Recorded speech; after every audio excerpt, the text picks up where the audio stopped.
Sudah beberapa hari ini, Sukma masih saja terlihat mengurung diri di dalam kamarnya. Dirinya pun masih terpukul atas kematian Faisal, kekasih hatinya yang meninggal akibat kecelakaan saat akan menjemputnya. Masih terngiang dalam ingatannya makian demi makian yang dilontarkan oleh ibunya yang selalu menyalahkan dirinya penyebab kematian anak kesayangannya itu. Ya, semua itu karena sejak awal ibunya Faisal sudah tak pernah menyetujui hubungan mereka. Bahkan ibu Faisal pun selalu berusaha untuk memisahkan mereka.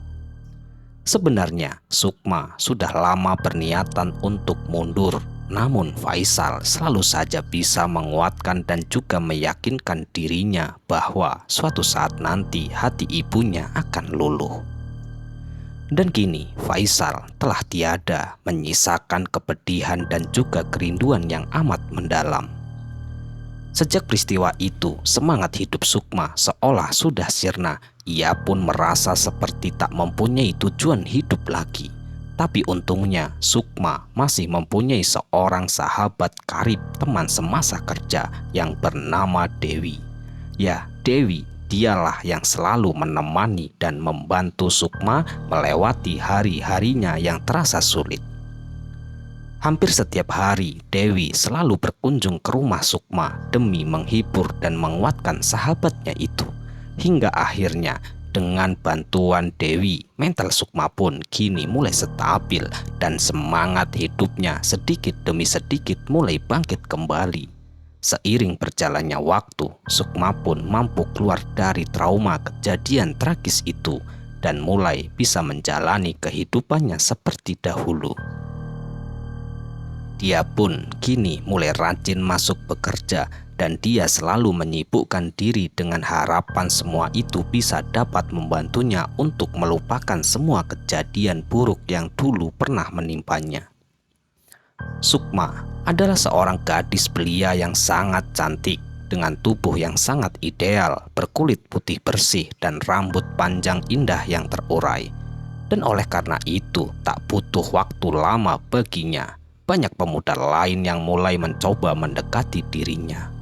Akan tetapi Sukma selalu cuek dan dia tak pernah mau merespon atau menanggapi semua itu. Seolah-olah cintanya telah terkubur dalam-dalam bersama Faisal. Sebagian dari pemuda-pemuda itu ada yang mundur teratur, namun ada juga yang terus gigih berusaha untuk mendapatkan cinta darinya. Sampai kadang-kadang semua itu membuat Sukma benar-benar menjadi jengkel. Seperti saat itu ia sampai terbawa emosi hingga berkata kasar kepada seorang pemuda yang bernama Budi. "Maaf ya Bud, aku kan sudah berulang kali bilang sama kamu kalau aku itu ndak mau diganggu dulu. Kenapa sih kamu itu ngeyel terus? Kamu pikir kamu pantas jadi pacarku dan aku itu mau, ha?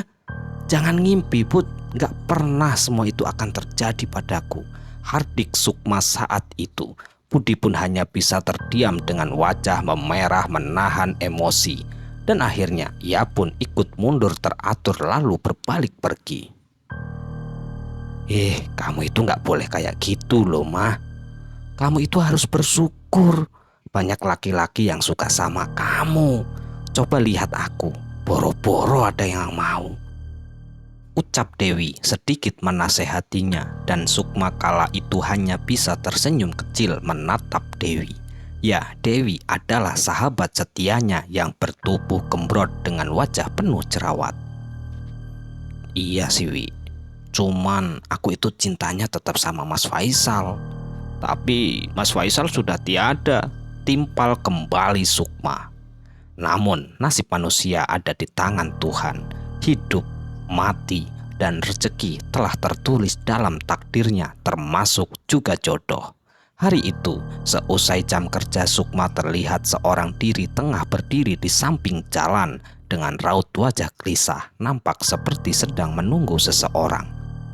Tiba-tiba saja nampak seorang pemuda memperhatikannya dari kejauhan, lalu ia pun mendekatinya. "Sukma, kamu lagi nungguin siapa?" ucap pemuda itu. Mas Rahmat, ini loh, lagi nunggu bapak mas. Dari tadi kok nggak sampai-sampai loh bapak itu, ucapnya pelan. Lalu Sukma pun terlihat sibuk menelpon seseorang. Kemudian wajahnya pun nampak bingung seusai berbicara di telepon itu. Melihat hal itu, Rahmat pun langsung bertanya, kamu itu kenapa? Habis telepon kok malah bengong? Jadi bingung gitu? Tanya Rahmat penuh dengan penasaran. Itu loh mas, bapakku gak bisa jemput aku. Motornya mogok di tengah jalan. Kata bapak, aku suruh pulang sendiri, jawab Sukma dengan nada yang sedih.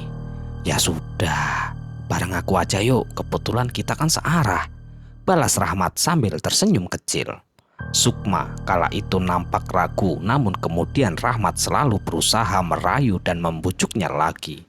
Sudah, ayo, nanti keburu hujan, tuh lihat tuh, udah mendung banget kan, ucap Rahmat kembali sambil menunjuk ke arah langit. Akhirnya Sukma pun menerima tawaran dari Rahmat dan mau pulang diantarkan oleh Rahmat menggunakan motornya sampai ke rumahnya.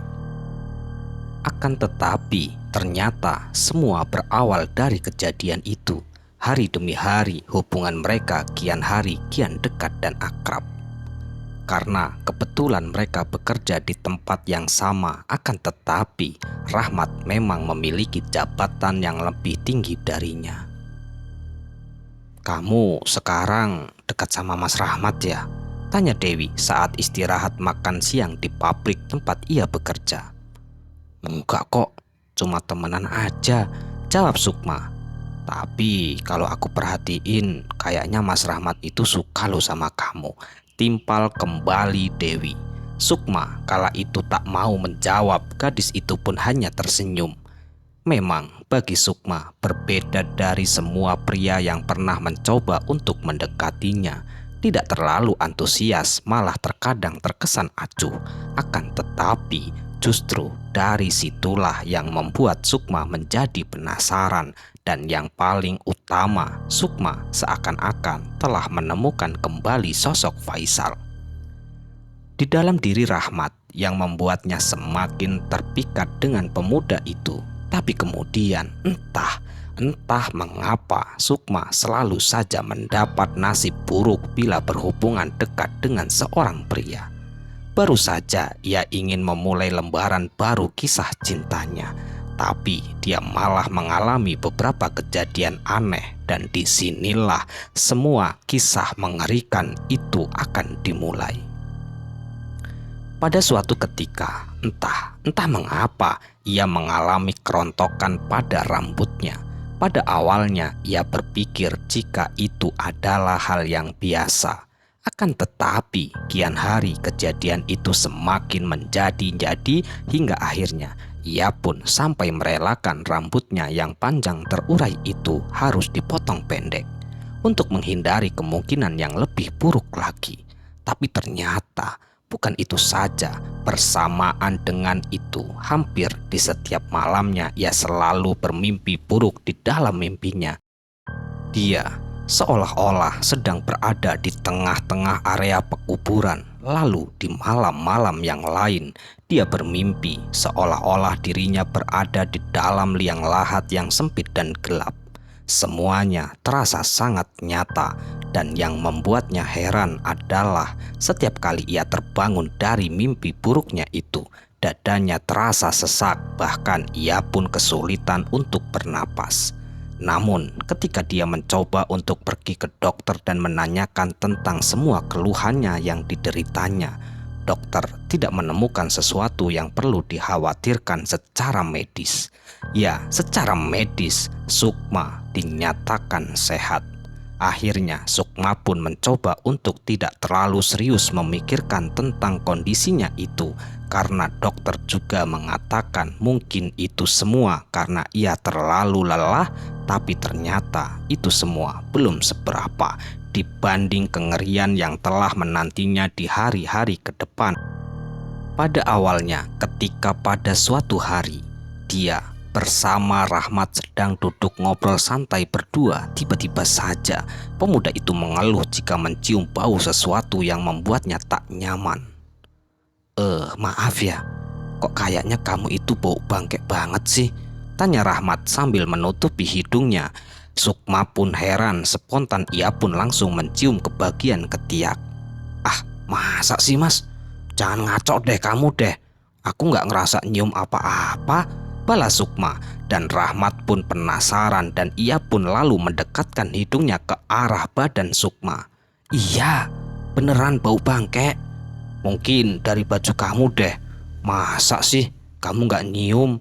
ucapnya kembali, lalu mundur menjauh. Enggak tuh mas, aku kok nggak nyium bau apa-apa ya. Kamu ngeledek ya, mau ngerjain aku kan?" jawab Sukma setengah tertawa. "Enggak, aku serius. Maaf deh, maaf ya, aku nggak tahan, mau ke toilet dulu," ucap Rahmat pun sambil bergegas lari menuju ke arah toilet. Sukma yang ditinggal sendirian hanya bisa melongok kala melihat Rahmat yang berlari ke arah toilet. Mendengarkan hal itu, Sukma pun sedikit penasaran. Ia lalu bergegas pergi menuju ke arah toilet juga, namun toilet wanita, dan kebetulan di sana sedang sepi, tidak ada siapa-siapa. Dia pun segera membuka kemejanya, lalu ia endus-endus hingga berkali-kali. Namun tak ada bau apa-apa, yang ada justru harum semerbak bau parfum favoritnya. "Aneh deh, bau bangkit dari mana sih?"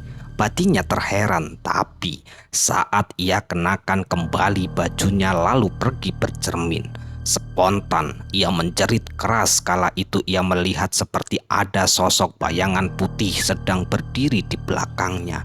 Sontak ia pun lalu berlari berhamburan keluar dari dalam toilet. Dadanya berdetuk dengan kencang dan kakinya gemetar. Akhirnya dia pun terduduk lemas. Dadanya turun naik. Dia mencoba untuk mengatur nafas, sekedar menenangkan diri. Mungkin aku sudah salah lihat. Masa iya siang-siang begini ada setan?" batinnya mencari alasan agar ia bisa tenang. Tadinya Sukma coba untuk menanggapi dengan serius kejadian itu, tapi ternyata Rahmat memang serius. Keesokan harinya, hampir setiap orang yang berada di dekatnya akan mengeluhkan hal yang sama, bau bangkai. Dia sudah mencoba menutupinya dengan menggunakan parfum sebanyak mungkin, tapi itu tak banyak membantu. Lalu dia coba mandi sebersih mungkin, tapi hasilnya tetap sama, dan makin hari keadaan pun makin bertambah buruk. Perlahan demi perlahan, semua orang mulai menjauhi dirinya. Bahkan Rahmat pun yang tadinya sempat dekat, kini mulai menjauh dan selalu menghindar. Situasinya pun makin berlarut. Orang-orang di sekitar Sukma pun mulai bergeming dan berbisik-bisik membicarakan dirinya tentang isu-isu dan spekulasi liar yang membuat dirinya seakan-akan terpojok. Dan kedua orang tuanya pun ikut prihatin atas kondisi putri mereka saat itu. Tidak hanya itu, kedua orang tua Sukma, mereka juga mencium bau yang sama. Orang tuanya pun menjadi khawatir, sangat-sangat mengkhawatirkan keadaan putrinya. Dok, kamu nggak mau mencoba pergi ke dokter saja? Siapa tahu nanti bisa ketemu penyebabnya, ucap bapaknya mencoba memberikan saran. Sudah pak, tapi dokter bilang ini mungkin berasal dari makanan yang mungkin sering aku makan. Sekarang aku nggak mau jajan sembarangan lagi, jawab Sukma. Hari demi hari pun terus berlalu. Kian hari keadaan Sukma semakin memburuk saja. Bau bangkai di sekujur tubuh belum sempat hilang. Kini ujian kembali datang untuknya, yaitu sebuah penyakit kulit ia derita. Tidak hanya itu, dan yang makin membuat segalanya bertambah berat adalah mimpi-mimpi yang semakin menakutkan saja. Ya, mimpi itu kini kembali menghantuinya hampir di setiap malam, hingga membuat dirinya menjadi kurang tidur. Dan akhirnya Dia pun tak mampu bertahan lagi. Semua kejadian aneh yang menimpa dirinya silih berganti telah membuat mental dan kepercayaan dirinya runtuh. Dia pun menarik diri dari pergaulan, menjadi jarang masuk kerja, hingga akhirnya Sukma pun dikeluarkan karena terlalu sering mangkir dari pekerjaan. Dan sekarang hari-harinya pun kembali diisi dengan merenung dan menangis sambil mengurung diri di dalam kamar. "Pak, sebenarnya apa sih yang terjadi dengan anak kita?" tanya Ibu Sukma yang ikutan sedih dengan kondisi yang sudah menimpa putrinya itu. "Aku juga nggak tahu, Bu. Tapi sepertinya memang ada yang tidak beres," jawab sang bapak tidak kalah khawatir. "Loh, terus bagaimana, Pak? Aku takut jika nanti kondisinya makin parah. Aku takut kalau Sukma anak kita nanti justru bertindak nekat," ucap sang ibu sambil menahan tangis. "Aku juga sudah memikirkannya, Bu.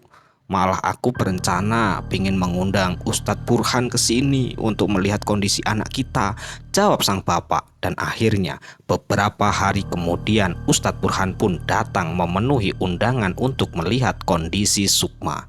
Ustadz Burhan adalah salah satu pengasuh di pondok pesantren yang ada di daerah itu. Dia pun juga sering membantu bila ada orang yang diganggu atau bersinggungan dengan hal-hal gaib, dan kini dia sedang berbincang-bincang serius dengan kedua orang tua Sukma di ruang tamu. Maaf Pak, Bu, kalau boleh anak ibu bapak dibawa ke sini ya. Saya mau lihat kondisi yang sebenarnya, ucap Ustadz Burhan kepada orang tua Sukma. Kemudian Sukma pun dibawa keluar dari dalam kamar. Kondisinya kala itu sangat memprihatinkan. Tubuhnya kurus, kulitnya kusam menghitam, rambutnya menipis hingga tercium bau bangkai yang sangat menyengat memenuhi seantero ruangan itu. "Astagfirullah," ucap Ustadz Burhan sambil menggeleng-gelengkan kepalanya. Dia menatap tajam ke arah Sukma yang kini duduk di antara kedua orang tuanya. "Astagfirullah, anak bapak ini ternyata diganggu oleh roh jahat, Pak. Bahkan ada sosok pocong yang selalu mengikuti kemanapun Sukma pergi. Sosok pocong itulah yang selalu menghasilkan bau busuk di sekujur tubuh anak bapak," jelas Ustadz Burhan. Sontak mereka semua pun yang mendengarkan penjelasan dari Ustadz Burhan pun terkejut, dan sontak Sukma dan ibunya saling menjerit dan saling berpelukan. Kok bisa anak saya diganggu sosok pocong, Pak Ustadz?" tanya bapaknya Sukma yang penuh dengan penasaran. "Kalau sementara ini saya belum bisa memastikan, Pak. Yang jelas sekarang kita harus segera menghilangkan sosok itu dari tubuh anak bapak," jawab kembali Ustadz Burhan. Dan di saat itu Ustadz Burhan pun langsung duduk bersila di belakang Sukma yang terlihat sedang duduk dengan kepala menunduk ke bawah. Perlahan demi perlahan Ustadz Burhan mulai meruqyah tubuh Sukma. Ayat demi ayat pun mulai ia bacakan. Dan ketika tangan Ustadz Burhan diarahkan ke arah kepala Sukma, tiba-tiba saja ia menjerit-jerit kesakitan. "Itu pocongnya sedang berdiri di sana," ucap Ustadz Burhan di sela-sela proses ruqyah. Bapak dan ibunya Sukma pun terkejut kala mendengarkan ucapan Ustadz Burhan bahwa ada sesosok pocong yang tengah berdiri seolah-olah mengawasi mereka yang sedang berusaha mengobati putrinya. Tidak lama kemudian Sukma pun tiba-tiba lemas dan ambruk tak sadarkan diri. Ya, Sukma telah pingsan karena ia kehabisan energi. Tentu berhari-hari bahkan sudah berbulan-bulan ia selalu diikuti pocong yang membuat kehabisan energi. Selain itu, selama Sukma mengurung diri di dalam kamar, ia pun bahkan jarang sekali makan, yang membuat tubuhnya semakin hari semakin kurus dan menghitam. Setelah usai melakukan ritual, keadaan Sukma yang tergeletak di hadapan Ustadz Burhan pun langsung dibopong oleh sang bapak untuk dibaringkan di atas ranjang. Tidak lama kemudian Sukma pun sadarkan diri. Kini keadaan Sukma benar-benar sudah membaik. Sang ibu yang melihat keadaan putrinya yang sudah membaik sangat berterima kasih dengan Ustadz Burhan. Akan tetapi semua ini belum usai. Bahkan Ustadz Burhan pun menyampaikan bahwa Sukma telah terkena teluh jahat dari Pulau Jawa. Bahkan Ustadz Burhan pun kembali menjelaskan tentang keadaan Sukma. Ya, teluh jahat itu bisa terlepas dari tubuh Sukma dengan cara mencarikan media yang menyebabkan Sukma bisa terkena teluh. Malam pun tiba, Ustadz Burhan ditemani dengan sang bapak dengan bermodalkan senter HP. Mereka berdua mulai menyusuri pekarangan rumah belakang mereka. Ustadz Burhan sangat meyakini setelah ia mendapatkan firasat bahwa media itu telah dikuburkan oleh orang yang sengaja membuat Sukma menderita. Setelah semua sudut pekarangan mereka susuri, akhirnya Ustadz Burhan pun menemukan sebuah gundukan pasir yang sudah ditumbuhi rerumputan di sampingnya. Dengan menggunakan sebongkah kayu, Ustadz Burhan mulai membongkar gundukan itu. Dan benar saja, setelah gundukan itu digali, terlihat sebuah benda yang terbungkus kain kafan yang menyerupai sosok pocong. Lalu Ustadz Burhan pun mulai membuka pocong itu yang penuh dililit dengan sebuah tali. Betapa terkejutnya ketika Ustadz Burhan dan sang bapak melihat isi di dalam bungkusan kain kafan itu. Ya, isinya adalah sebuah boneka, rambut, dan juga selembar foto. Tentu foto itu adalah foto Sukma. Dan singkat cerita, setelah usai menemukan boneka itu, bapaknya Sukma pun sangat penasaran siapa sosok orangnya yang tega mengirimkan teluh untuk anaknya itu. Maaf Pak Ustadz, kalau boleh tahu siapa ya sebenarnya yang tega mengirimkan semua ini kepada anak saya Pak Ustadz? Tanya sang bapak penuh dengan penasaran. Akan tetapi Ustadz Burhan hanya bergeleng-geleng. Tentu ia benar-benar tidak mengetahui siapa yang telah mengirimkan teluh untuk Sukma. Akan tetapi Ustadz Burhan mengatakan semuanya akan diperlihatkan atas izin Allah Subhanahu wa Ta'ala. Siapa sosok orang tersebut? Tanpa menyebutkan nama sosok yang tega mengirimkan teluh kepada Sukma. Akhirnya mereka semua masih menunggu keajaiban dari Allah agar mereka mengetahui siapa yang sebenarnya berani mengirimkan teluh kepada Sukma. Hari demi hari pun terus berlalu hingga akhirnya 1 minggu kemudian tiba-tiba saja Dewi datang seorang diri lalu bersimpuh dan menangis di hadapan Sukma. Ia pun meminta maaf atas semua dosa yang telah ia perbuat. Bahkan Dewi pun mengakui semuanya bahwa ialah orangnya yang membuat Sukma hidup menderita. Tidak hanya itu, Dewi pun mengatakan ia bisa melakukan semua itu karena ia telah cemburu ketika ia melihat Sukma dekat dengan Rahmat. Ya, itulah alasan Dewi mengirimkan teluh untuk Sukma karena rasa cemburu yang membara. Namun, entah apa yang dirasakan oleh Dewi kala itu, entah dihantui rasa bersalah atau ada faktor lain yang membuatnya bisa mengakui semua ini. Akan tetapi, Sukma bersama keluarga berusaha untuk tidak memikirkan semua itu. Toh kini keadaannya sudah membaik dan ia pun sudah memaafkan kelakuan dari sahabatnya itu yang bernama Dewi. Selesai ya, sekian cerita dari salah satu sahabat kita ya. Semoga cerita ini bisa menghibur dan cerita ini bisa bermanfaat yang kami harapkan. Dan kami ucapkan mohon maaf yang sebesar-besarnya jika ada kata-kata yang salah yang kami sampaikan di dalam cerita. Dan kami ucapkan terima kasih banyak kepada teman-teman semua yang telah mendukung kami. Semoga amal kebaikan teman-teman dibalas oleh Allah Subhanahu wa Ta'ala dengan hal-hal yang lebih bermanfaat dalam kehidupan kita. Untuk teman-teman yang sedang sakit, semoga diberi kesembuhan. Yang sedang mengalami kesulitan, semoga diberi kelancaran dalam segala hal. Amin, amin ya robbal alamin. Mungkin untuk teman-teman yang baru saja menemukan channel ini dan mendengarkan cerita-cerita dari channel Kegelapan Sunyi, yang belum mendukung kami, silahkan dukung kami dengan cara klik tombol subscribe-nya agar kami ini lebih bersemangat lagi membuat cerita-cerita terbaru di channel Kegelapan Sunyi. Dan ada satu hal yang perlu saya sampaikan ya. Kan ada pepatah mengatakan tak kenal maka tak sayang.